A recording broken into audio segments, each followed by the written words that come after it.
From the city is still.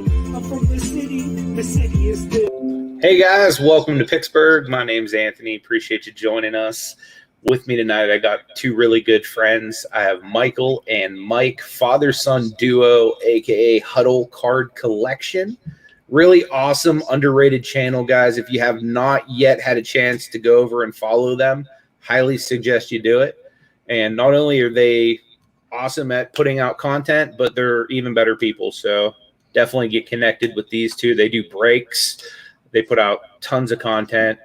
Definitely highly suggest you guys getting to know them. I do have their link in the description down below. I will be dropping it throughout the live stream as well. But if you guys want to go ahead and introduce yourself to anyone that may not know who you are. Sure, Anthony. Hey, first, thank you very much for having us on your channel. We definitely appreciate it. We've known each other for a while now. It's been it's been great, getting to know each other more and more as we go on and stuff like that. But like Anthony said, we're Huddle Card Collection, and I'm Michael, and I'm the guy who goes ahead and I'm the video guy. And then there's Mike, and I do all the social media stuff. Yeah. So Instagram, Facebook, that type of stuff. Responding to you guys on YouTube. Sometimes that's me. Sometimes that's the both of us. Right. But anything on Instagram and Facebook, that's me. Like he said, we are running a break right now.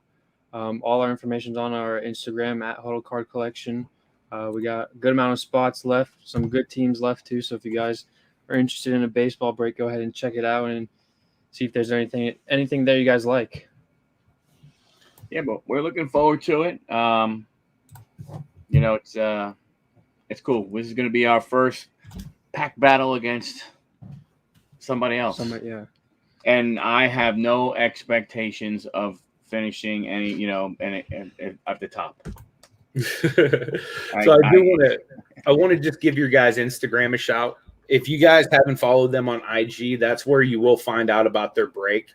They do have a baseball break going right now, and they threw a bunch of extra boxes into what it originally was, so it's a really good value. So if you're into collecting baseball cards, make sure you check out their Instagram and connect with them, because there's still plenty of opportunity to get in on that.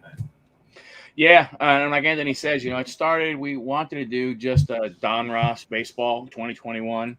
And then I said, you know what, let's just go. If it's going to be our first one, let's go ahead and go a little on the crazy side, So, we threw in 4 other boxes, a hanger of Heritage, a blaster of Heritage, a 2020 Topps Chrome update. So some of those guys that didn't make, Topps Chrome last year, especially some of those rookies and everything, you got a chance to get them. And then 2021, Bowman Chrome. So a chance to get Wander Franco and a bunch of those other, up-and-coming rookies and stuff. So, T. Brian Hayes. Absolutely. That's who I'm going for. Of course. Of course. We'll give a quick shout out to a few people for being here. What is going on, Sharon? Really appreciate you. We've got Clark in the house as well. What is going on, Clark? Hopefully you're having a good evening as well. Then we got Mel in the house, Castlevania reseller. What is going on? Another great content creating friend over there. Oh, yeah. Appreciate you being here, Mel. Yep. Appreciate everybody coming. But, like I said, hey, again, thanks a lot for having us. We appreciate it. Yes, definitely. So, my pleasure. I thought it only fitting because you guys know baseball considerably better than me. Speaking of which, I do want to give a shout out to a good friend of mine, Adam. He did provide the packs that we're going to be opening here tonight. And we're shouting out his wife's eBay store, Anna's Discount Shop. So if any of you guys want to go show them some love, I'm pretty sure they have some sport card stuff in that shop as well. So feel free to go ahead and check out Anna's Discount Shop on eBay. Oh, cool. Yeah. Excellent. Very cool. From what I understand, Mike has the hottest hands in the business when it comes to pack battles. Is that true? A little bit. Every now and again, some heat does come out of my packs. Yeah. So, I think if you look at it, it's probably like, I don't know, 55 to like 2. Absolutely. But especially with the Bowman stuff, since we've been breaking it and ripping it, some of the stuff, I've gotten some pretty good pulls from it. So we'll see if I can continue it with the packs.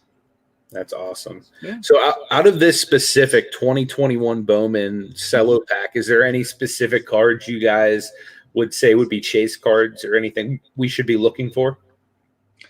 Well, I mean, mostly you're going to have your chrome and then you're going to have your Bowman paper. And Bowman paper is pretty much going to be like your prospects. You know, your veterans are going to be just on, you know, they just call them Bowman, right? And then normally you get some Bowman chrome, but then you get the Bowman paper. The other thing is you'll get certain players that it'll say, and when you're looking at the card, it'll be in the top right-hand corner, that'll say first Bowman. So that's typically, you know, a card that people, you know, want to get. They want to get a first Bowman of somebody. And then they want to get, you know, they'd want to get a first Bowman in paper, but then if you can, a first Bowman in chrome is actually, you know, a better card. Absolutely. You know, and then, you know, you're looking at, you know, Wander Franco. I mean, he's probably the one right now because he went ahead, you know, and got called up and stuff and did pretty good his first couple of games. He's probably, you know, up there. But again, there's another one. What's Blaze Jordan is another guy. Jordan from Boston. Austin Martin from the Blue Jays. Adley Rushman from the Orioles. Sabato from the Twins. So there are some guys. There are definitely some guys. Cool. So we're going to actually leave this up to you guys in the chat to decide who has the best pulls. Because like I said, I'm at a handicap. I don't know the sport as well, but I know Brian Hayes is in here, and that's the guy that I want to get for myself. So I'm looking forward to it. But if you guys want to go ahead and get us started, I think it would be awesome to I'll go first so that this way, way hot hands can, you know, fire hands, I should say. So he's already gone ahead and decided what pack I get. You can't see it, but there's a pack over here, and there's a pack over there. I get that pack already. So I was told what pack I get. Hey, you've been sitting down here. You could have picked yours. I don't even get a chance. What's up, Mercer? Good to see you, man.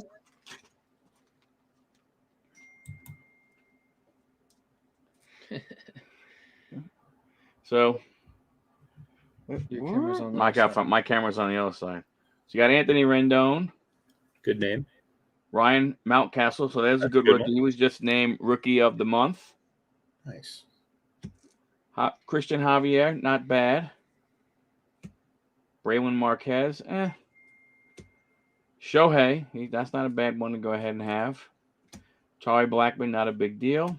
Brian Anderson. So now we get into a good chrome one. Oh, there you go. Well, I know that guy. That's pretty good there, Ronald. Is that a silver? Or a That is a refractor, I guess, silver. for Bowman and Topps, right? Yeah. That's awesome, man. Very good. So that's their throwback design, right? Yeah. That's a good one as well. That's another good one. Futurist. Kierstead. Kierstead. And then we get into the so then you get into your Bowman Chromes.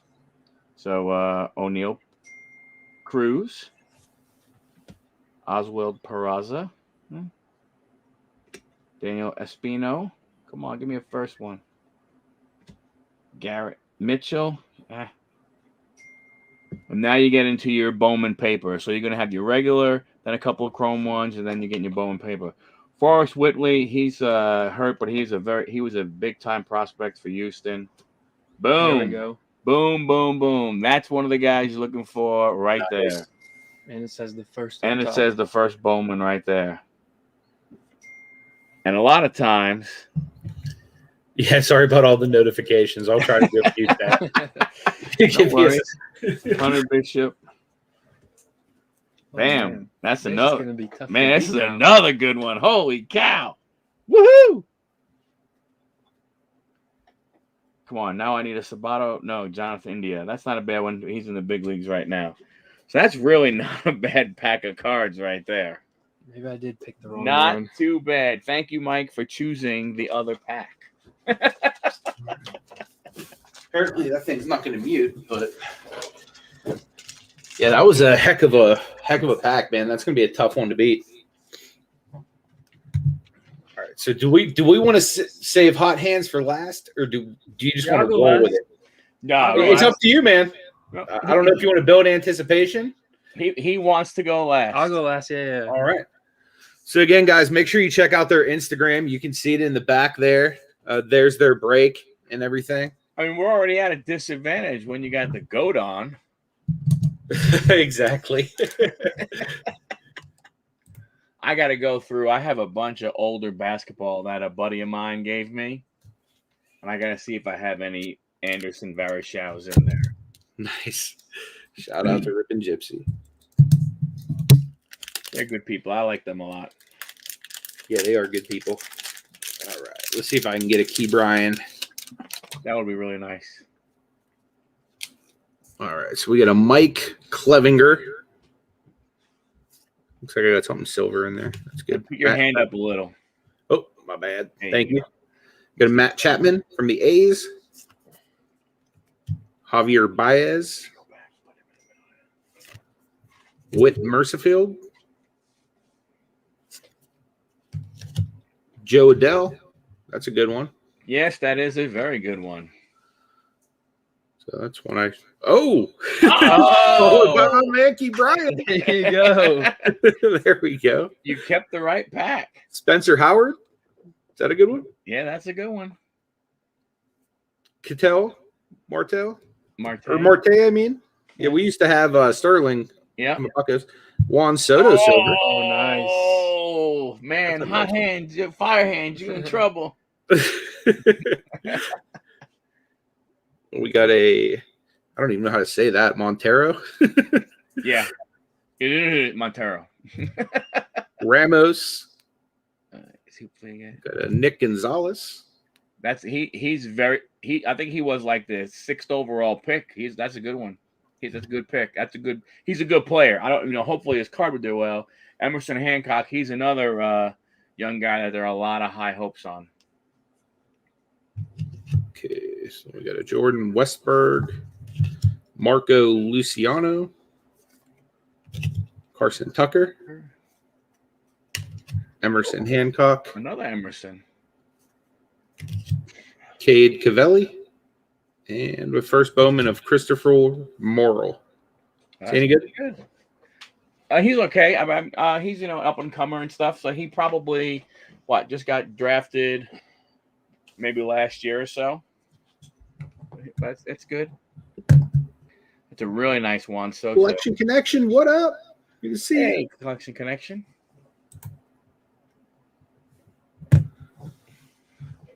Can you guys see the chat? Yeah. Clark, Yes. Yep, they can see you, Clark. Awesome. Oh, my bad, Did we guys. miss something from Clark? Oh, look at that handsome gentleman.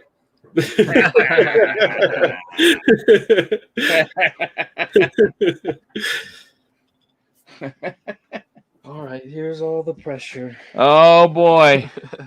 Here we go. Hey, if me and your dad did good, I'm expecting this to be like insane.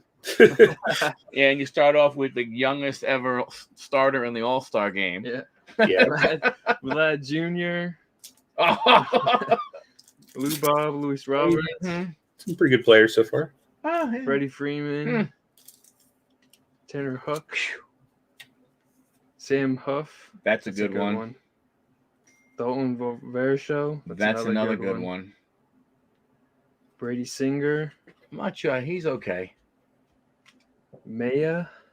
Nope. Don't know who that is. But first Bowman. Yeah, I went ahead and shuffled mine around so the shines at the last. Oh. We got Lacey, Asa Lacey, he's good. Christian Robinson, Matthew Levatore. Levatore. He's a good one. Jake. First Bowman. Another first Bowman, I think. Yeah. Yeah. 2 first Bowmans. There we go. Pete Crow Armstrong. Yeah, he gets the Met. There we go. Oh, Hadley Rushman. And a throwback design. Very nice. Futurist. Asa Lacey. Asa Lacey. Jackson Kowar. Bowman Chrome. Bowman Chrome. Brennan Davis. Bowman Davis. Chrome. Yeah. Tristan. That's another good one. Bowman Chrome from Boston. Yep. And Alec Thomas. I don't know who Alec Thomas is. I Very don't know. nice. Very nice. You guys may have got me on this one. I think I don't say it often, but I think you might have won this one. Who might have won? All right. I say it once every while. You take it when you got it. So, in your opinion, would you say Dad had the best pulls out of all of us? I would say, yeah, definitely, because you got that Austin Martin first Bowman, and that Adley Rushman is good. Acuna Jr. is not a bad one. And Acuna Jr., yeah, but I mean, talking with like the rookies, the up and coming stuff, like the first cards of guys, those two are definitely two of the best ones you can get. Absolutely. It's killing them, Anthony. So you guys in the chat that saw the 3 packs, who would you say had the best pulls? And if you haven't seen them, then I guess you really can't vote. What's up, Tom? Good to see you, my man. Appreciate you being here. Yeah. Had sort of my boy Key Bryan back up there. Yeah, I don't think I got very many first Bowmans. I think I might only got one out of that whole pack. Yep. It's all good. It's all good. So, hey, before we continue, we're throwing it right back at you. Uh-oh. Another challenge. Nice. Score fat facts. That's awesome, man. So I'll go ahead and get one of these in the mail to you. Awesome. And then we'll figure out and we'll do another battle. That'll be great. Guys, make sure you go subscribe to their channel so you don't miss that next battle. Amazing. So coming right back at you. We'll go football.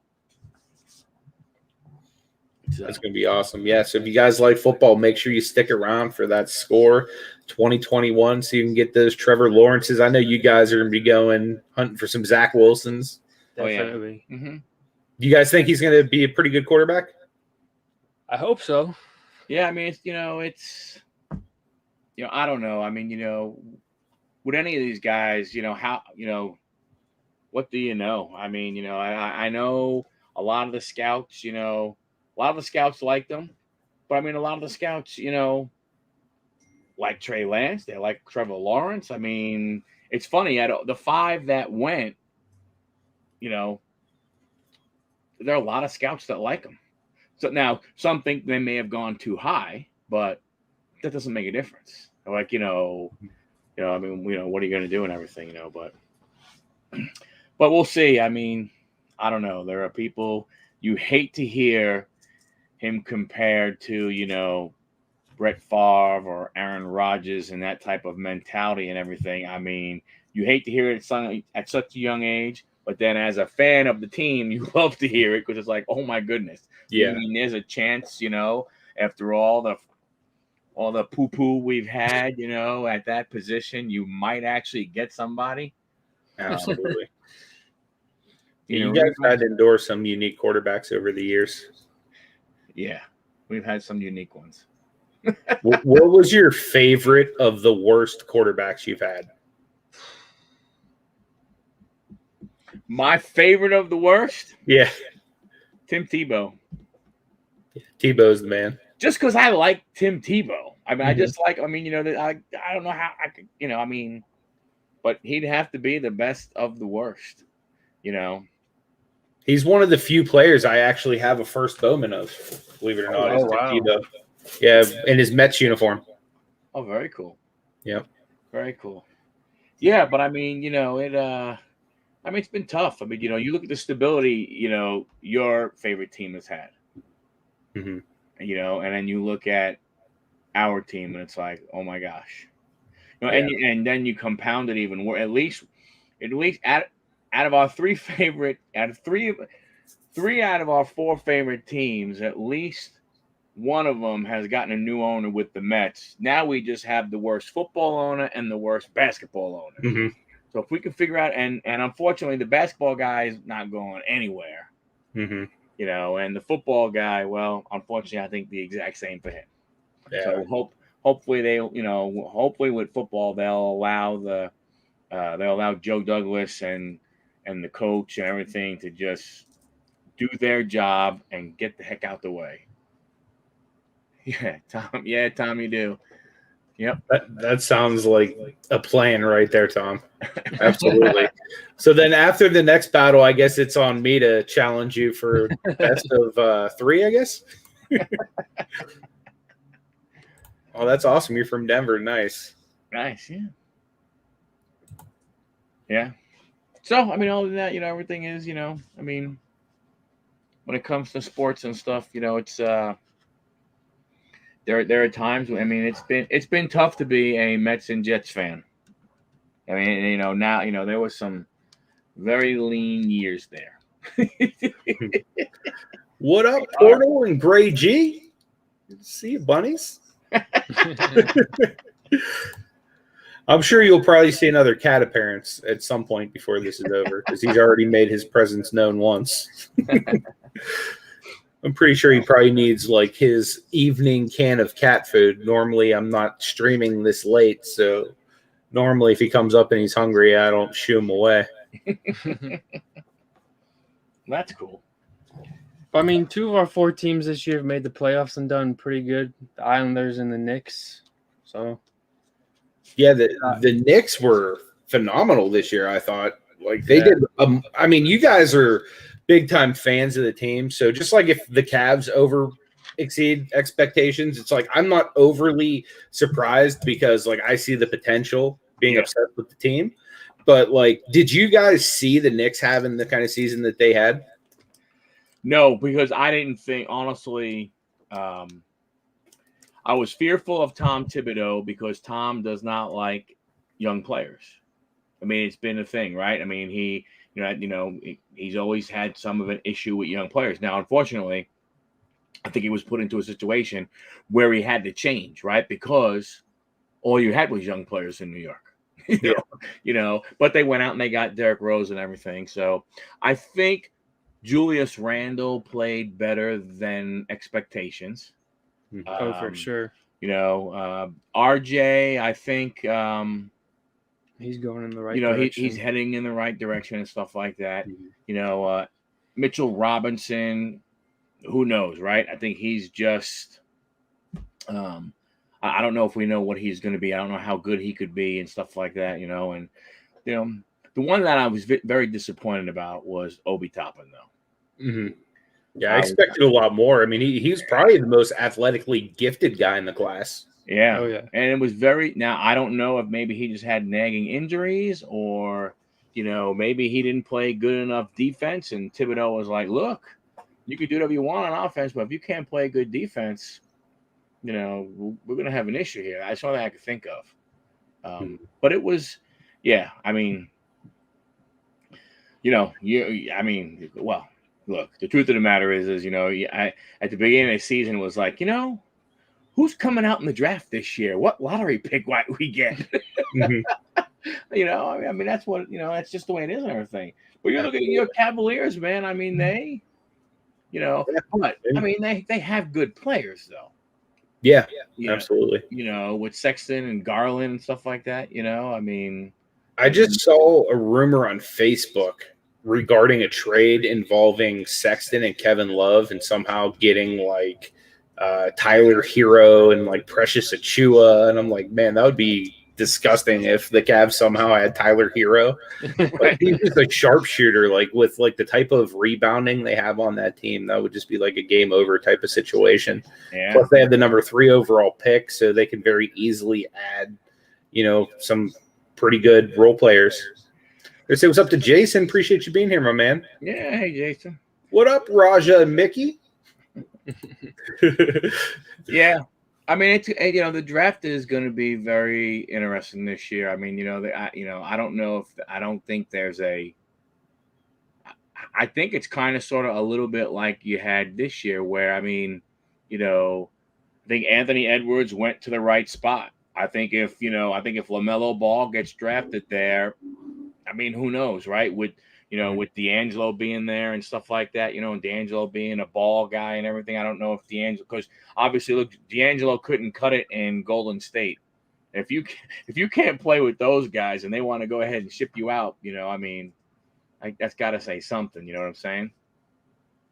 But I think it'll be interesting to see. It'll be nice, at number 3. So I think this year's draft is going to quite, it's a little bit more like last year's draft. I think it depends on, I think the guy necessarily who maybe we think should go number 1 may not go number 1 because Detroit may not need that position. Yeah, for sure. Dang, how many bunnies you got over there, Art? I mean, now I understand why they say multiplying like rabbits. What up to Foof, Kylo, Zoe, Zori, and Shock? So that's what, Art Doolittle? I guess so, yeah. You got a whole farm over there. It's cool though, because I have, I love animals. I have a crap ton of animals here. Yeah. So what do you think about your Cavaliers overall? You know what? I'm really happy with the direction of the team moving forward. I think if they're not going to re-sign Sexton to like a max contract, if they don't foresee him being a max player, like I'm cool with them trading him. You know what I mean? At least get some value because he just had the best season of his career for the most part. So I think his value is as hot as it's ever been. And honestly, even making a trade for somebody like a hero, like whose value is as low as it's been since he's been a pro, would be pretty substantial in my opinion. And then being able to dump a big contract like Kevin Love, who they've been trying to trade since LeBron was still in town, right. So I like the direction. I like Kobe Altman, the GM. I think that he has a lot of smarts. I like a lot of the moves he's done since the rebuild and everything, because I was a little skeptical at first because the first time LeBron left, it was like we were the laughing stock of the NBA again. And like this time, I actually feel better about the direction of the team. I feel like they tanked towards the end of the year, you know what I mean, by trading off Drummond and, just some of the things that they did. Like, clearly they were not trying as hard. Yeah. Like in my opinion, I mean, and rightfully so. Like if you don't really have a chance at playoffs, I would probably want a higher probability of hitting that lottery. So I'd probably do the same thing. But they ended up doing well. They hit the number 3 overall pick of this year's draft. So, we're at least going to get a pretty substantial contributor right off the bat, I would think. Yeah. Now, based off of them going 3, where would they slot? If everything would have just been status quo, where would they have been? Obviously, they would have been higher. Yeah, they probably would have been like probably no higher than 5. Yeah, like 5, 6, somewhere in that range. That's good. I tell you, it's gonna be, and I don't know, from a card perspective, right? From what we do, as a hobby, to earn some extra income and all those long lines, it's. You get to a point to where you want to root for your guys, but then you also want other guys to play well and do better because it's like yes, that guy's not on my team, but I think he's going to do well, so I'm going to load up on a bunch of his cards, and hope it's like okay, let him do well, 75 games out of the year, the games that they play against my team, he doesn't have to do that good. Yeah. But I think the sports trading and trading card market has changed a lot of the way people, think from that standpoint. Right? Yeah. Because, you see a player who's really good, you want to invest in, and I know like it's kind of hard because, you'd love nothing more than to dump all of your availability that you have, your funds that you have, into the rookie player on your team because, man, when he makes it, it's going to be awesome. But it's just not the way it works. Yeah. It's just not the way it works and stuff like that. I mean, we started, like with baseball and stuff like that. There's a couple guys that I started, picking up a bunch of. They're not on the Mets or anything. One plays for Toronto, Alejandro Kirk, and the other one plays for Colorado, Michael Togliava or Toglia. I forgot how to say his last name. You know what I'm saying? That I think they got the potential to go ahead and do something. So if if I find their cards and I see them, I try and get them and stuff. I mean, I would love to go ahead and do the ones with the Mets and everything, and I will. I'll pick them up, but we don't have that guy that makes you go, man, this guy's going to be a superstar just yet. Mm-hmm. So it is what it is. So let me ask you this: what part of New York are you from that you're a Mets guy? Because I know Yankees is like the big thing in New York, right? Yeah. Where I grew up on Long Island. I grew up in Levittown, and my father was a big Yankees fan.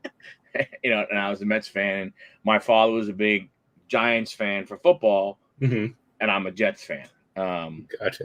And it's not like I didn't go ahead, and set out to say, oh, I'm going to be opposite of my dad or anything like that. The first baseball game that I ever went to was a Mets game. The first football game I remember watching, and the first football game I ever gone to was a Jets game. But the Mets also came about when you were young. Well, yes, the Yankees have been around since 1920, or whoever. I mean, the Mets have only been around since 1962. And then in hockey, an Islanders fan, because the Islanders only came into, came about and being on Long Island in 70 or I forgot what year it was, right? So, and my dad was a Ranger fan, but my dad grew up in New York City, right? My dad grew up in Harlem. My dad grew up in the Bronx. So you grew up in the Bronx and you're not a Yankee fan, you probably won't have a lot of friends, and you're probably going to go ahead and, have a couple of bruises every now and again. You know what I'm saying? I mean, because when he grew up, it was the Dodgers, the Yankees, and the Giants. And this was not one of those things where you liked, you didn't like the Yankees and the Dodgers. You didn't like any of those combinations. You were one and you stuck with them, and that was what it was. Yeah. Tom makes a good point too. He says he's in Buffalo, New York, but he lives closer to me than he does New York City, which, like, I get it all the time. Like, dude, you're from Pittsburgh. Why don't you just like the 76ers? And it's like, well, it's 5 hours for me to get to Philly. It's like 2.5 for me to get to Cleveland. So, like, growing up, like, that's where I would go watch basketball, was Cleveland. So, like, that was just the team that I adopted, Yeah. But yeah, that makes a lot of sense. Yeah. So, Tom, I used to do a bunch of work in the Buffalo area, Batavia, Rochester, up there, and all that kind of stuff. But I mean, and there's a sports town right there, Buffalo, man. I mean, you look at, they had the Bills and that run that the Bills had, and it went over, and then they're coming back. What heartbreak, though, man! Like that, in my opinion, that's probably the one of the few dynasties that could have been, like, in sports. Like, I mean, Machine Gun Kelly, like, that guy does not get credit for being as good of a football player as he was, just because he never won that big game. No, and I think Thurman Thomas doesn't. I think a lot of those guys on that team don't get the credit. I mean, Bruce Smith is like the one guy who goes ahead and gets a lot of credit, because wasn't Bruce Smith with the Bills, if I remember correctly? Yep. Yeah. Yep. And then Tom had, the Sabres. I mean, you look at the Sabres, holy cow, the Pierre Turgeon, the Pat LaFontaine, the Dominic Hasek. I mean, they had quality teams and stuff. They just had a hard, I give that town credit, man. That town definitely supports their teams and everything. Yep. I love towns that are like that too, because Cleveland's like that too, because, like, honestly, Cleveland's just kind of like the lovable loser. Like, outside of, like, the LeBron years, it's like, we know we really don't have a chance to be competitive, but we're still passionate about our teams. Like, look at Browns fans. Like, they haven't really had, like, a truly decent team since, like, the Jim Brown era. Like, obviously they had some good teams in, like, the, like the 80s, like the Vinny Testaverde years and, like, those type of years, the Bernie Kosars or whatever years. But, like, they haven't had a winner, like a championship winning team, since really the Jim Brown era. And in my opinion, Browns fans are some of the most passionate fans I've met. Definitely. Yeah. Hey, see you, Clark. Take it easy, my man. Take it easy, Clark. Yeah, it's it's interesting. I mean, and I like the Indians the same type of way. I mean, they it's weird how they had that run in 16. They had that run that they've gone on a couple of times and everything. But yeah, I mean, that's the sports. I mean, and that's where it's kind of tough. It's one of the things. I mean, I think now with the new ownership that the Mets have, I think they're going to be more competitive year after year after year.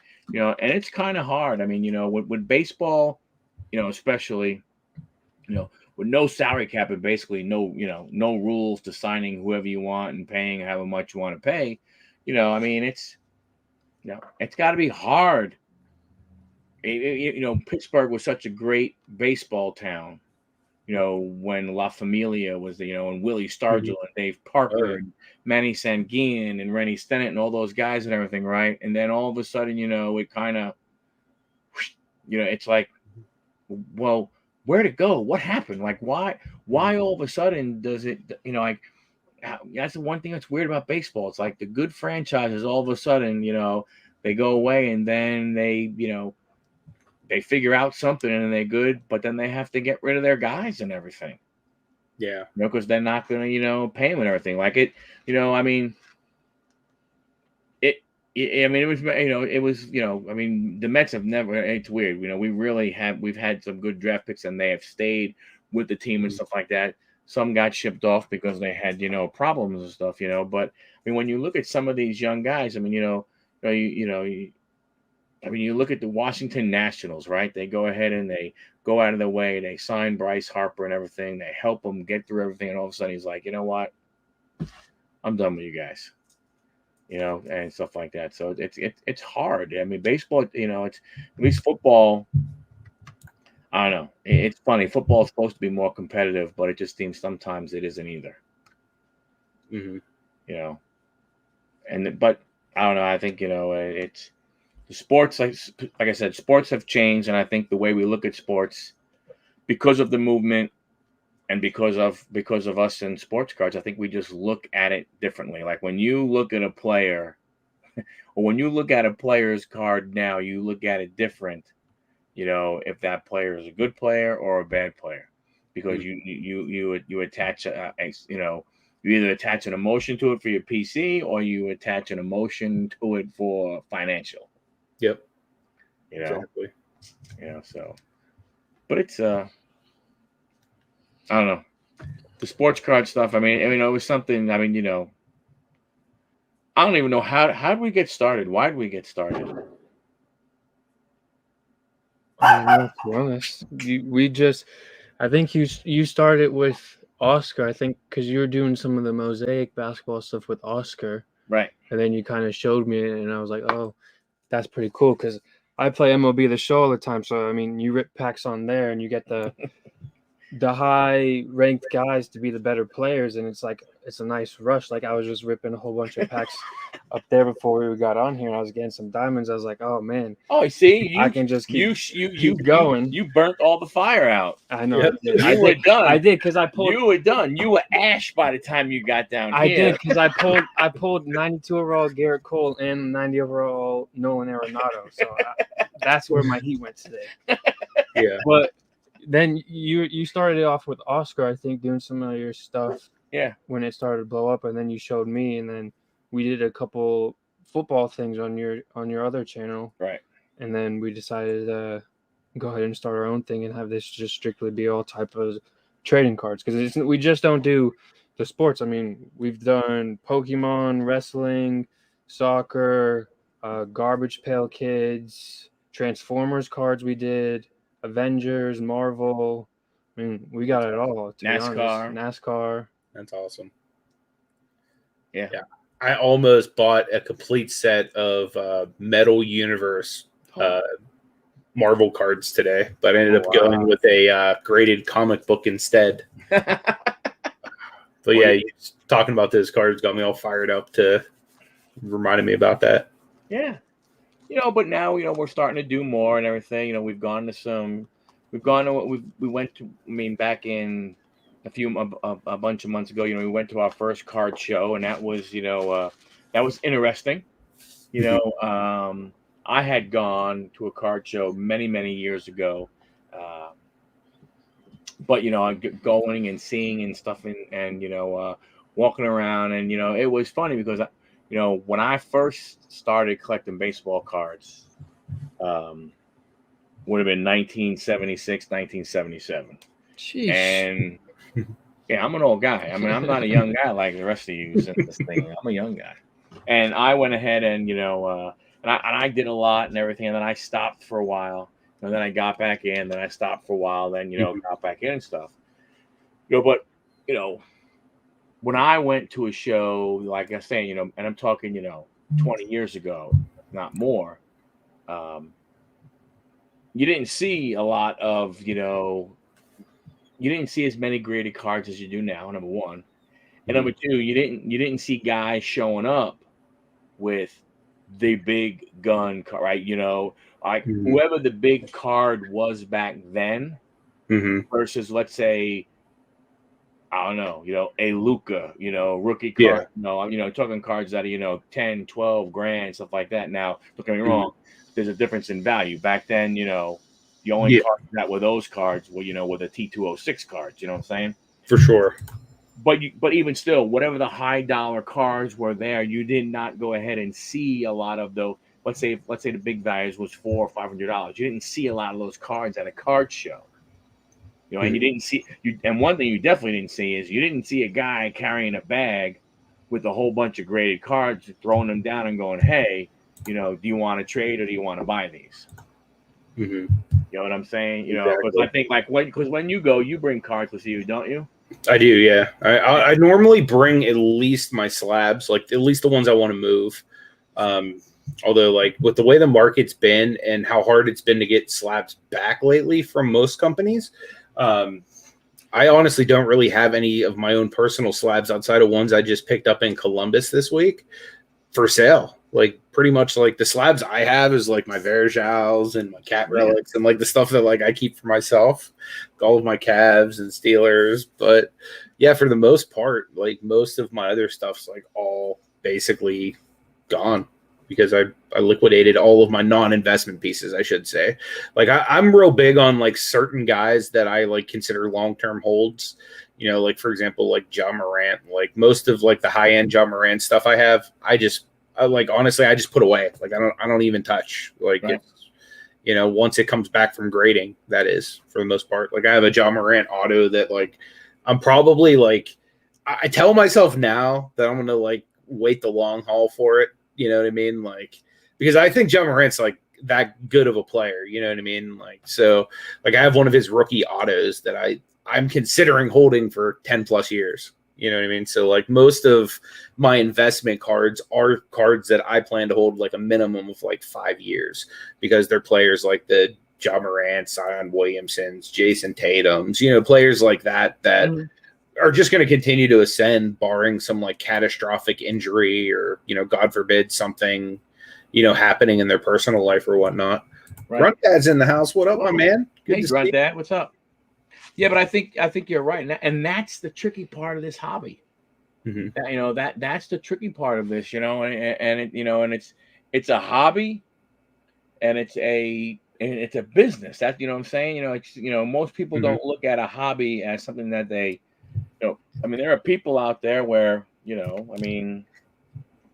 this is the main part of their, income, flipping the cards and everything and stuff like that, so, and, absolutely. And you see them go ahead and, do a 200, card submission to PSA and they come back and they're doing a video with the stacks and it's like, oh my gosh, and it's tough, it's tough the hard thing is, it's kind of like look, a card is a stock. It's just like a stock, right? And it's like if it is truly an investment stock, or if it is an investment card, do I hold too long? Do I sell too early? Do I hold too long?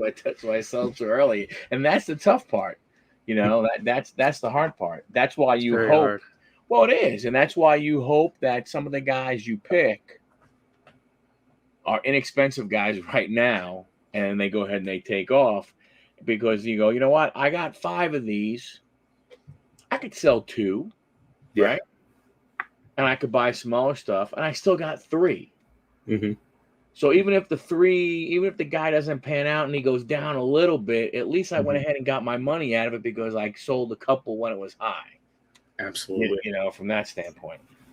And that's a smart way to do it, especially like say you buy like like I've seen Nate do this a lot. Like whenever before like the big boom, he went out and grabbed like a whole big lot of Michael Porter Juniors and then sent them in to get graded, and then as soon as they come back, it's like he has all of these Michael Porter Juniors now that he can now sell and still keep like however many he wants to put away as like however much he believes in Michael Porter. Like he's another one of the guys that I went out and got a rookie auto of just because I think he has a lot of potential, and I think he really hasn't even really had the opportunity to break out there yet. And I think we saw a lot of what he can do, like with Jamal Murray being out the second half of the season. But I think that guy has so much stud potential. Like even in that class, like he came out in Luka's class, and honestly, he might have the most natural ability out of everybody in that class, which is like crazy to think that he fell to like I think number 14 in that draft or something. Like I was sick when the Cavaliers passed on him, and I knew that he'd be out for a full season.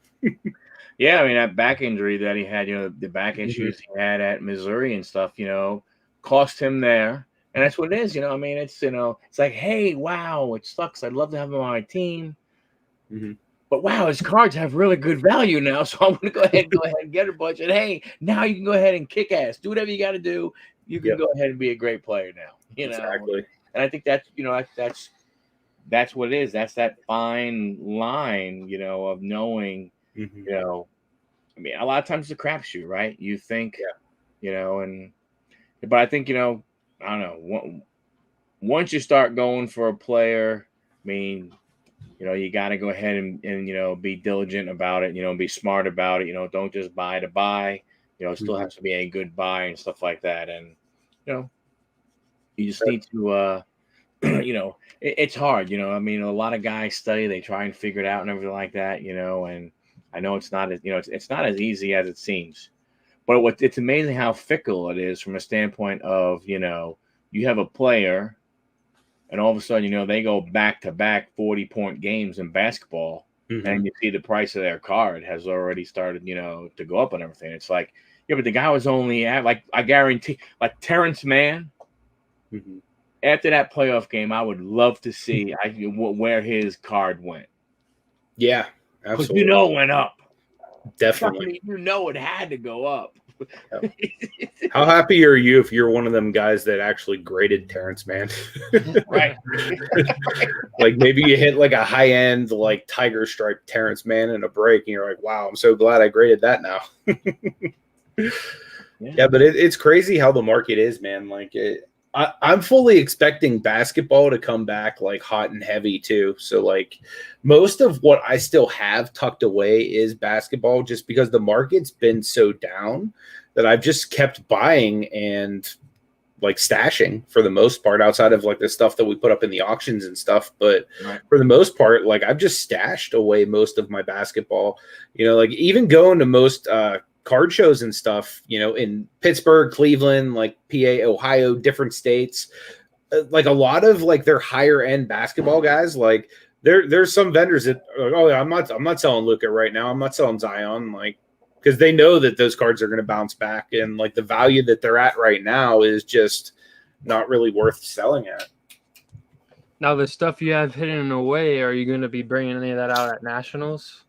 I might actually, yeah. There's a few bigger cards I was thinking about bringing just for like trade nights and or just to help recoup some of like the cost of going and stuff like that. Speaking of which, that's something we should probably talk about, because the three of us are going to be meeting up at the National and hanging out for pretty much the entire time. So I'm looking forward to being able to. You know what that means? What's that? We need to have a live, battle at National. I agree, man. We'll figure it out. We'll figure something out. Absolutely. Yeah. Just grab one Torres Chrome. Tom just picked up one Glaber Torres Chrome rookie SGC 10 and one pink Refractor 10, because they were only like 20 each.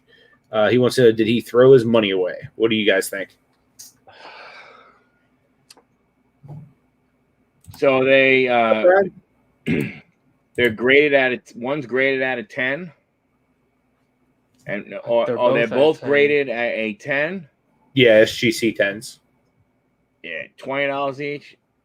No, I don't think you did. Rookie card of that guy. No. Now, you know, it may not go ahead and skyrocket like like some of the guys, but Glaber is a really really good player.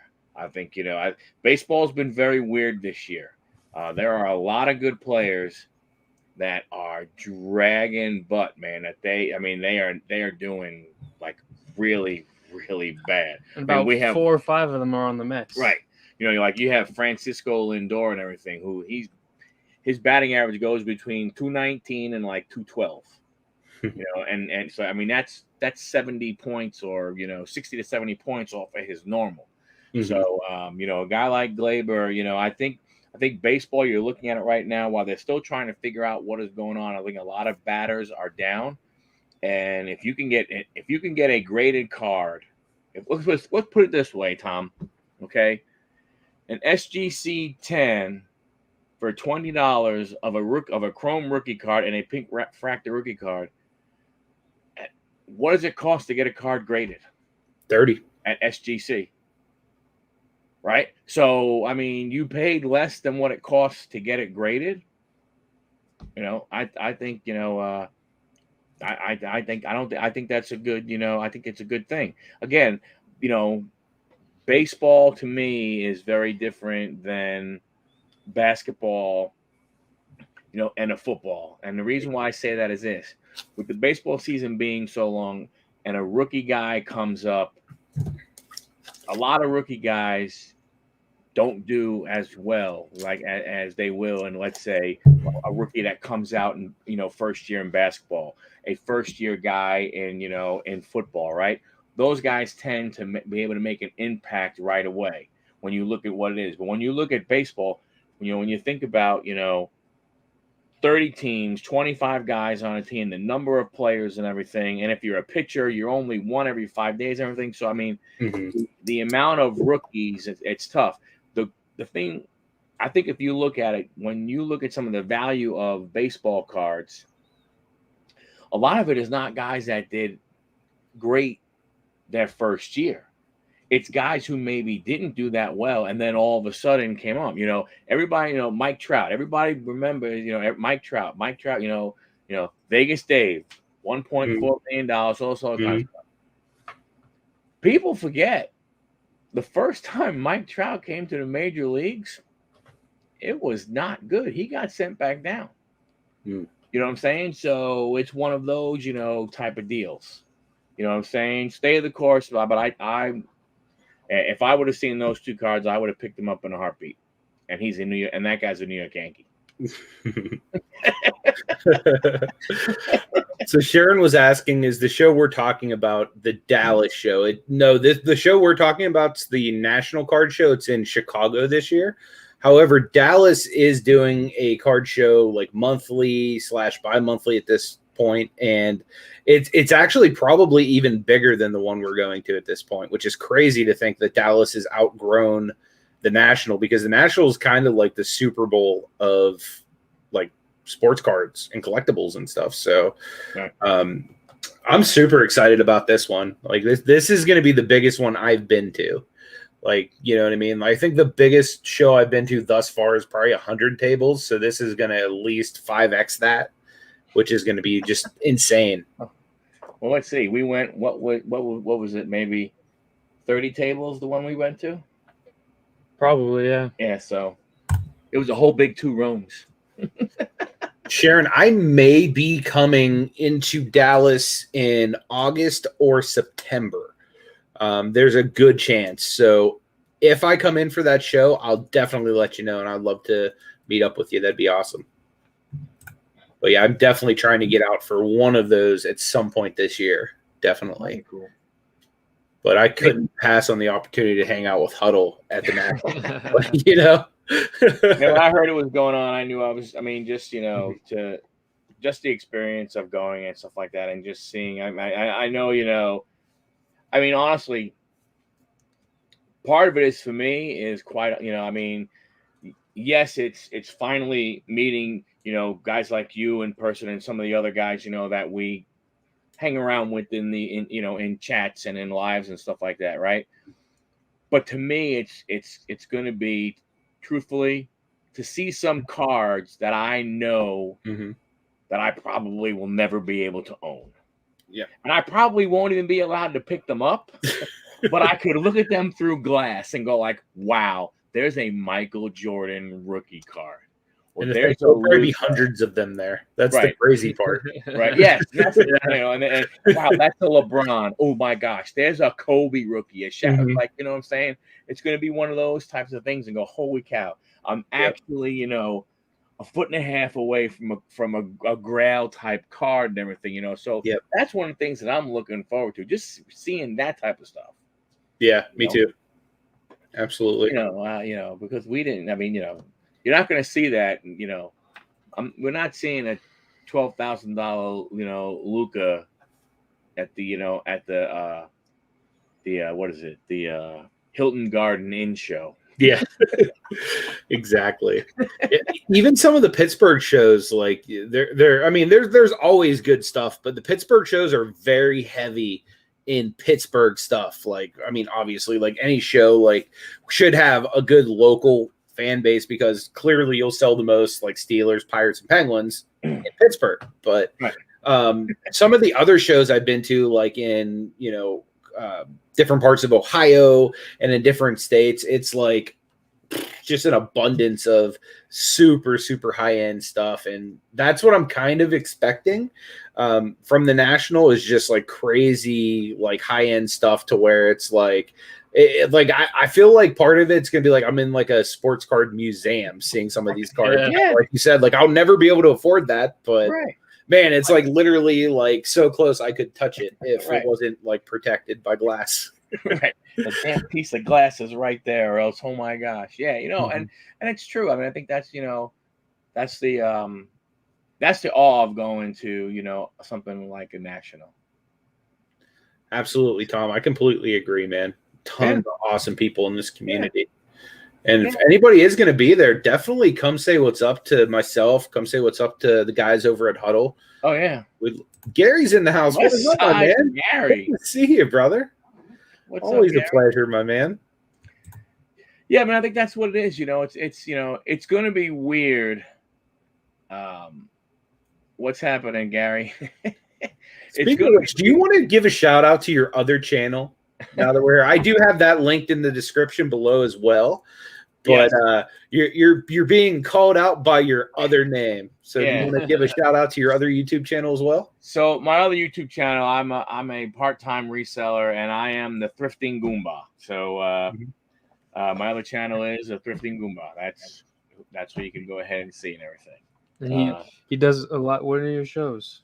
You do shows? We do a live show on Wednesday nights. We missed the last couple because of birthday and going to baseball games, stuff like that. But we do a Wednesday night show called Another Reselling Show at 10 o'clock.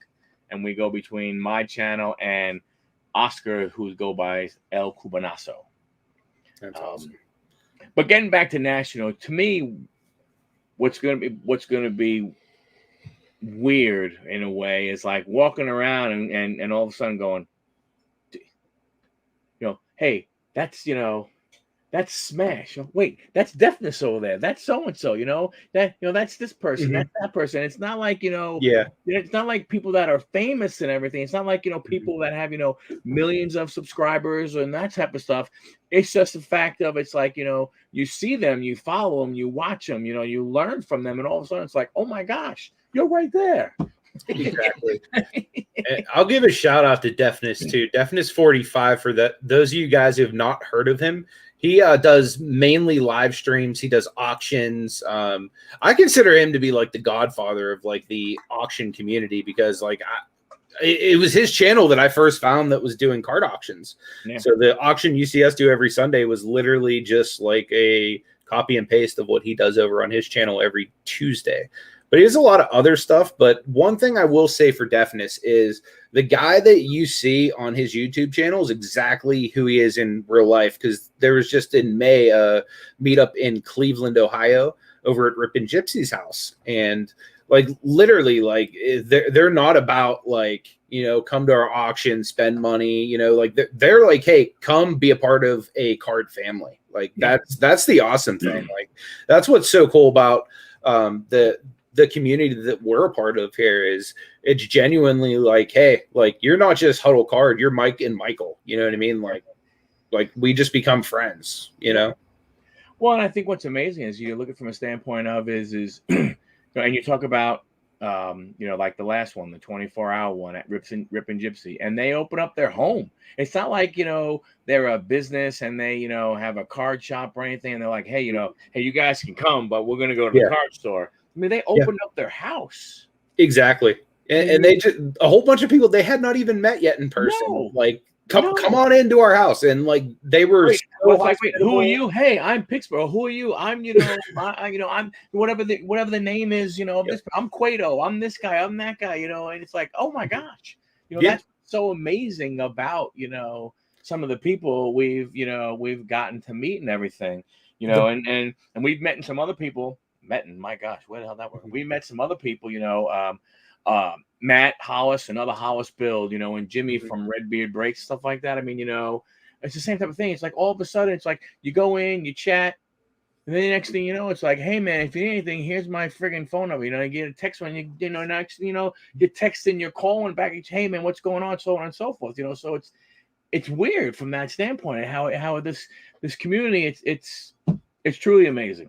I mean, it really is, an unbelievable thing. Mm-hmm. So Grunt Dad wants to know, what is my goal for the National? I guess I'll ask you guys that as well. So my goal mainly for the National is networking. I want to go out there. I want to network. I want to honestly, my goal too is to get at least 1 to 2 weeks worth of vlogs that I can film, edit, cut up, and release on the channel as well for you guys. Because honestly, like I tend to find that most of my audience enjoys sports card shows like more than a lot of the other type of content I do, which honestly might have something to do with the fact that I'm more passionate about those type of vlogs. Like if I could do any type of video, like a card show is like my favorite type of content to do, because like it's like literally like if I woke up, like what would be my favorite thing to go do? Go to a card show, dig through dollar boxes, look at cards that are way too expensive for me to afford, and get to meet a whole bunch of people, talk hobby. And the awesome thing is anytime I go to Ohio, I actually meet other people that are excited about Anderson Varejao too. So that's really good. We're girly. We don't, So my Mike, goals. What is your goal at National? I don't know if it's buying or selling, because I feel like some of the prices are going to be, some of the cards I'm going to want, or the price is going to be too high for me. But maybe, hopefully, there's some of those lower cards, like maybe some of the Michael Chavises. I can pick up some more of him, because the way I see it as is, it's like it's going to be like a big car show where you're going to see all these like Lamborghinis, Ferraris, Bugattis, where you can see, but you can't touch, and certainly don't have the wallet to be able to purchase it right now. But that's the way I'm seeing it as, and to meet you guys, the other people we've been in breaks with, and to have comments on our videos from all the time, just to meet them and have the in-person interaction instead of through webcam or through text message or anything like that. Selling, I might bring the few cards I have slabbed, see if anybody wants some, see if I can get them moved. But other than that, that's probably the only thing I'll be trying to sell, and I'll bring up some cash with me to make hopefully some cheaper purchases. Yeah. The thing I'm looking forward to is that first day where it's trade night. That's going to be real interesting. I always hear such, like every time there's a big show like Dallas or any of these other shows, I always watch like the people that go live talking about what's going on and like how awesome trade night is and stuff like that. So I'm really looking forward to seeing if I can get like, a grail for me. You know what I mean? Like for me, a grail was like the SGC 5 Terry Bradshaw rookie I had. You know what I mean? Right. Like obviously I'm not going to buy a 10 because like I don't got that kind of money, but like Terry Bradshaw is like one of the top 2 best quarterbacks ever to play in the city of Pittsburgh. So it was like, man, like it was one of those cards I just had to have. And I think that's what I want to do with this trip too, because the way I look at it is it's like something I can look at and it's like, man, like every time I look at this card, I'm going to remember that trip. You know what I mean? And it's almost like taking a piece of that trip and just putting it in a time capsule that I can just relive over and over and over again. So that's why I want to try to get something that'll have like some kind of sentimental meaning to me there.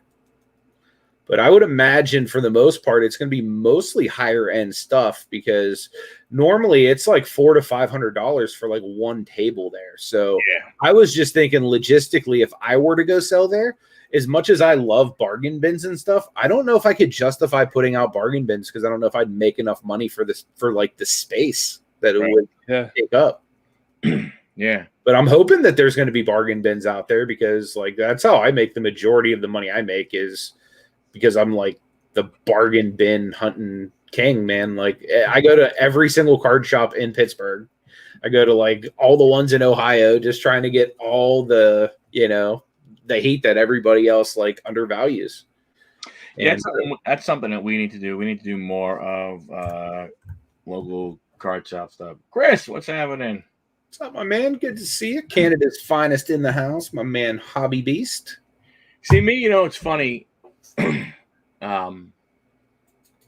I don't know. I mean, from a buying perspective, I don't know because I mean, it's going to sound weird, but like I don't know what like if for me personally, like I don't necessarily have that one card that I'd be like, man, you know, if there's one card I need to have, it's this one. I mean, you know, it's funny, but I really, you know. I really don't. I mean, there are some that like, you know, I mean, like I could easily walk by them as much as I could go ahead and want to buy them. You know what I'm saying? You know, from that standpoint. You know, I'm hoping to go ahead, honestly, you know, I mean, for what we do on our channel and stuff. And, you know, I mean, I'm hoping that towards the end, you know, on Sunday afternoon, if it shuts down at like 4:00, you know, I'm hoping, you know, we'll be in there at like 2:30. And just start walking around, and those guys who got product, and they're like, "Hey, man, you know, what do you want to sell that for? Or do you want to go ahead and pack it up?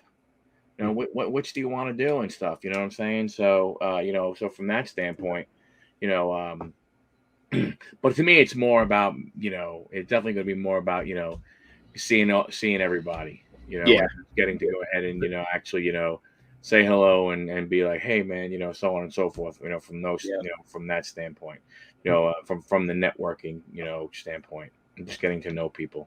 It's going to be really cool too, getting to like actually meet some of the people that we watch every day on YouTube as well. Like even some of like the larger channels, because I'm sure that most of them are going to be there, you know, like kind of representing and filming and those type of things. So it should be real interesting. I'd like to meet Card Collector too, and I'm sure he's going to be there.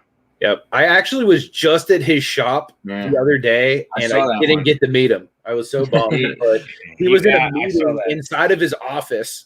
And like I could tell because they have like a two-way mirror type thing that like kind of glares into his office. So like I was semi-creeping, but he seems like a really nice guy. I posted a picture on social media after we left, and he like commented on it and everything and was like, man, thank you so much for coming out to the shop and stuff like that. So I thought that was pretty cool. So I want to, you know, I mean, honestly, when it comes to the people and everything, you know, there's a bunch of different channels that I watch, and you know, I mean, I would like to meet a lot of them, but I just have, to me, you know, the way they interact in the chat is important to me, and I see some guys who, you know, they have a big following. And they'll get, you know, 400 comments, you know, on a video. And I understand, look, you can't comment on every single one when you get that big. I go ahead and I get it and everything. But there'll be no comments from, you know, the YouTuber, you know, themselves and everything. And I know maybe, you know, I just, you know, to me, it just wonders like, okay, you know, well, I mean, it's like, why should I even bother commenting?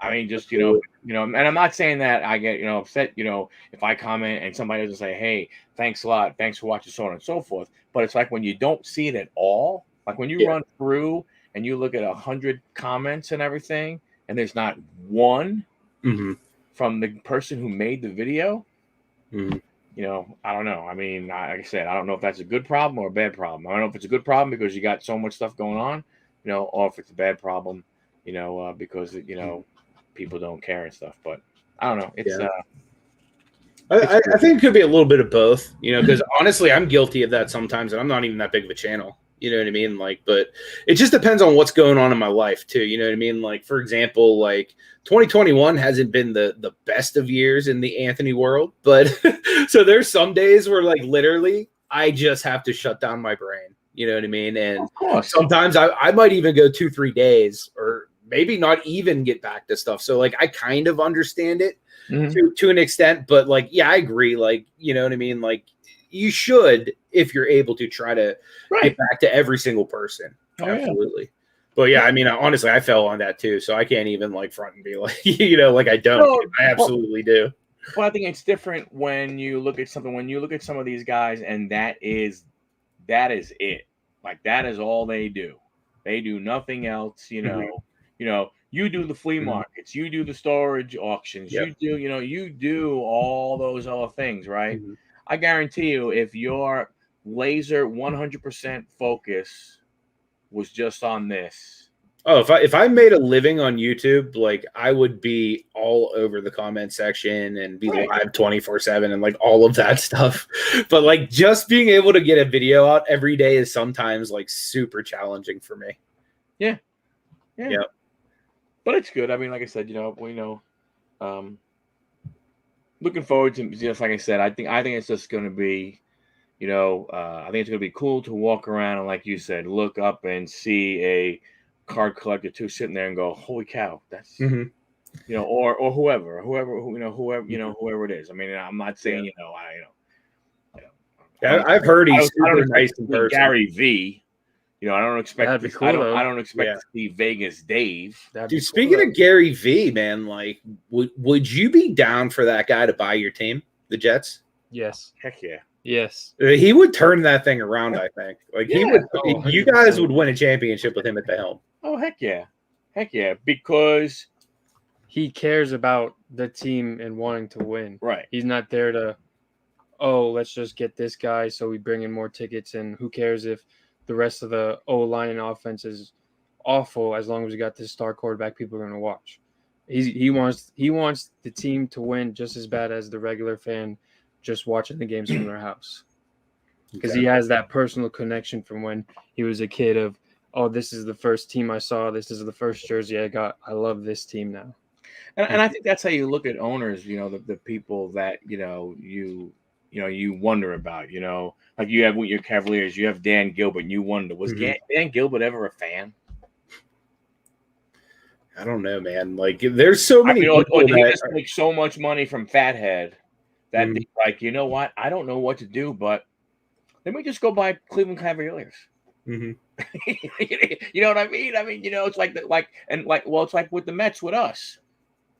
Steve Cohen, who bought the Mets, the multi-billionaire, whatever the hell is friggin' net, but he grew up in New York. He's a major fan of the team. Like, that's a team that he rooted for when he was a kid. So it's like, you know what I'm saying? Like, it just seemed, but some of these other guys, it's like, I got $500 million just sitting here burning a hole in my pocket. What should I think I should buy a sports team. Yeah. I would totally do that. Like, I've always said that if I ever became stupid rich, Pittsburgh would have an NBA team. But it would be so hard for me to root against the Cavs. Like, when I was a kid, I always used to say I'm going to buy the Cavaliers one day and move them here. But like becoming like a really big part of the fan base, like if somebody were to buy the Steelers and move them to their city, that would suck. So like, I don't know that I could do that, just straight up uproot them and take them away from their fan base. But well, you think about that, from that standpoint, we had the same thing going on with the New York Islanders. And you look at the tradition, 4 Stanley Cups in a row, I mean, now look again, crappy owner, but you know what I'm saying? But it's like, man, it's like, they were thinking maybe moving to Kansas City and so on and so forth. And it's like, wow. Hens almost did too. Right before we got Crosby, the year before we drafted Crosby, they almost moved, but Lemieux bought the team. Yeah. So I mean, you think about what that. I mean, you can't take a team, like the Pittsburgh Penguins, move them to Kansas City and call them the Kansas City Penguins and keep the colors, black and gold. Exactly. I mean, you just so you think about all that. You think about everything you lose. You lose a lot of fans because if you move there, I mean, guarantee most of the people there are already St. Louis Blues fans because St. Louis is close by. Yeah. So it's like, how are you going to bring a Northeast team into the middle of the country and expect all these middle of the country people to be fans? I agree, Chris. It would bring a lot of Brazilian pride to the city of Cleveland if he owned them. I think LeBron will be the owner of the Cavs one day. That would be amazing. I really do. And I mean, and it's funny. I am not. It's weird, I am not a LeBron fan, but here's the thing. I have no reason as to why. Like, there's not like I think he is blah blah blah. I just have never. It's like, LeBron. I mean, I realize his greatness and all the other kind of stuff like that, but I've never, like, he hasn't done anything for me to dislike him. I've just never been a fan, but I could see him, buying the Cavs one day. I think Gilbert would be okay with it because he brought a championship home. He definitely will, because I mean, his best friend Wade's part ownership of the Jazz now, right? Yeah. I know LeBron's already said that he would like to eventually get into ownership. And look, he has to, because Michael Jordan owns a team. I'm just saying, it seems as though like he has. Yeah. If you're gonna continue, I mean, I can see it happening. Yeah, I can definitely see it happening. I could too. Absolutely. And I mean, yeah, he's in the ownership group for the Red Sox now. He got part of that deal. That's true. Yeah, that's true. That's right. He does. He's a part owner of the Red Sox. That would be awesome to like just have the kind of money where you can be like, I'm just gonna buy a professional sports franchise today. Yeah, it's super cool.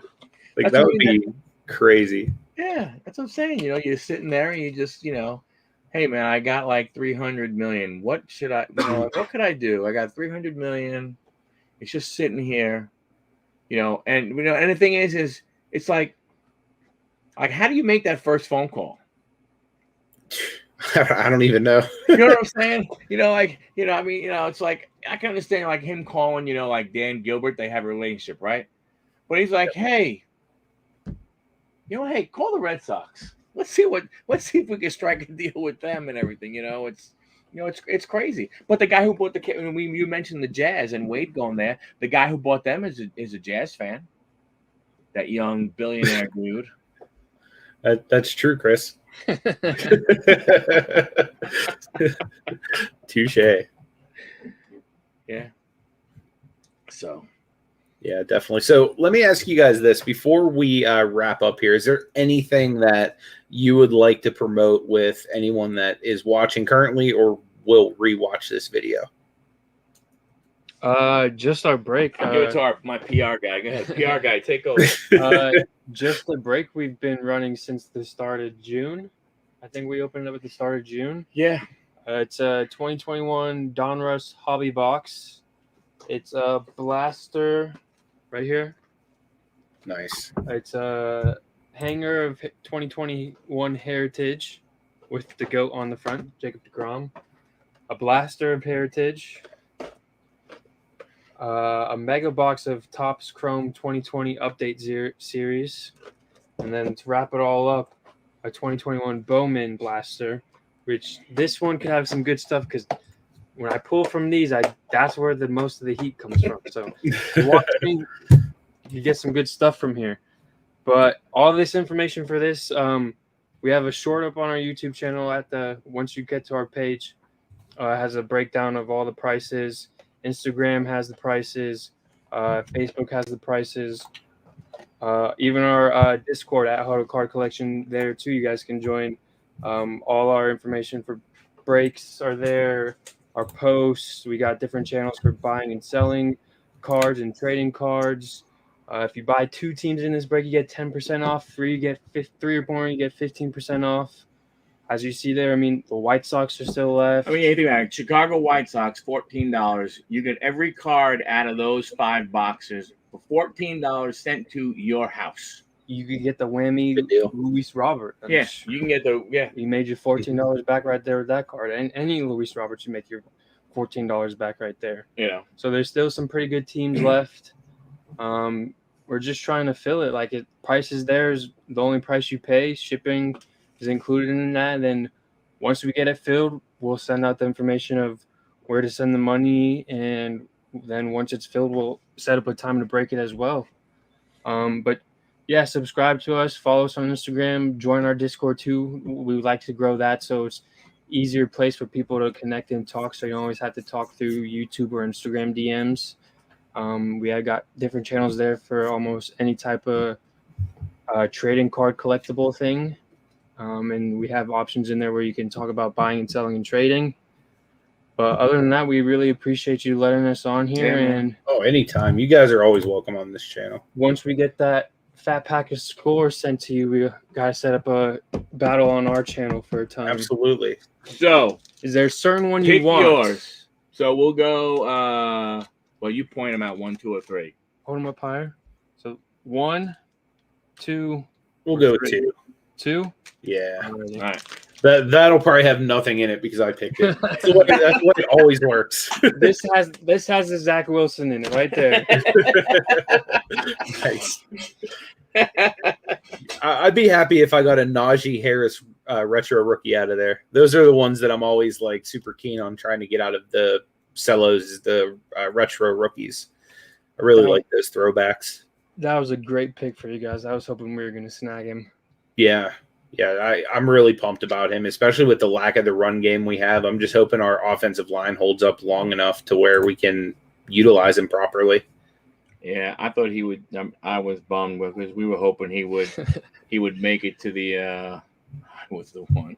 That he would make it to the to the beginning of the second round. And then with that, then when he went, I was like, ooh, ETN, that'd be even fine. And all of a sudden, Jacksonville goes, hey, you know what? Trevor, a good buddy to play with. Yep. But hey, Elijah Moore, second round, the guy from Ole Miss. I've heard big things about Elijah Moore. I'm trying to remember. I like that pick a lot. Yeah. I just heard somebody that was just talking about Elijah Moore. I don't know if it might have been one of your videos for all I know, but yeah, somebody literally just made a video talking about how Elijah Moore is the guy to look at for the Jets this year. Yeah. So that's awesome. But yeah, hey man, thanks always. Thanks for all you have done for us. Everything, all the help you've given us, the directions you've given us, the guidance that you have given to us, as we have, traveled down through these waters and everything, So we truly appreciate your friendship, your help, and everything that you've given to us. I appreciate you guys too. Like, I just appreciate real people. You know what I mean? And like, we've been connected since before I was even really doing sports card content. You know what I mean? So like, you're one of the real guys. Like, we've probably been connected since before I had 1,000 subscribers, as far as you know what I mean. So, I appreciate everything you guys have done as well. But guys, again, make sure you go over to their channel and check it out, because I will be going over there for part 2 of this pack battle. And then we're also going to be meeting up and doing some collaborations at the National as well. So if you're going to be in Chicago, come say hello to us. But you'll definitely see vlogs and stuff from us. And you might even see some live streams while we're there as well. We'll be there the whole time. Yep. I think I'm going to probably leave that Sunday night, but like I'll be there for the whole thing as well. Yeah, we're driving, so it doesn't pay for us to leave Sunday. That's true. Go to the show and stuff like that. And then plus, my favorite baseball player of all time is signing Sunday morning. That's awesome. So I got to try and go ahead and get there and at least get his autograph in person. He might still be at the hotel sleeping, but but I got to make sure. I got to figure out how that whole thing works with autographs and make sure that I'm like, one of the, like I'm at the head of the line. I don't want to be at the tail. I want to be at the head of the line and everything. He still cares, and we'll still take a second to talk to people. I think he'll be there. He's not that well known. I only know him because of you. You got to give Not dogging on him, but It's Fred dogging Lynn. on him, Fred but- Lynn. Fred Lynn is my favorite baseball player. Believe it or not, my favorite baseball player of all time is a Thanks, Boston Tom. Red Sox. thanks, Tom. We Thanks, appreciate Tom. it. You'll like these guys, Tom. They're really good people. Yeah. Fred Lynn is my my favorite baseball player. When I was 11 years old, my dad asked me what I wanted for my birthday. And I said, I want to go to a baseball game actually on my birthday. Mm-hmm. So it was 1975. Whew. And the Boston Red Sox and the New York Yankees were the only two teams that were playing. The Mets were out of town and everything. So I said, I want to go. And we went, and I watched Fred Lynn play, and I was hooked on him from that day forward. Rookie of the Year, MVP, and that was it. He just played. He played so crazy that his career never was able to be what it should have been because he was reckless, man. I mean, he would sacrifice his body diving for balls and everything, and boom, hurt a shoulder, hurt an elbow, hurt this, that, and everything. Yeah, I think he's still the only guy to hit a grand slam in the All-Star game, if I remember correctly. that sounds a lot like one fateful 2004 fall afternoon whenever I first discovered the love of this man right here.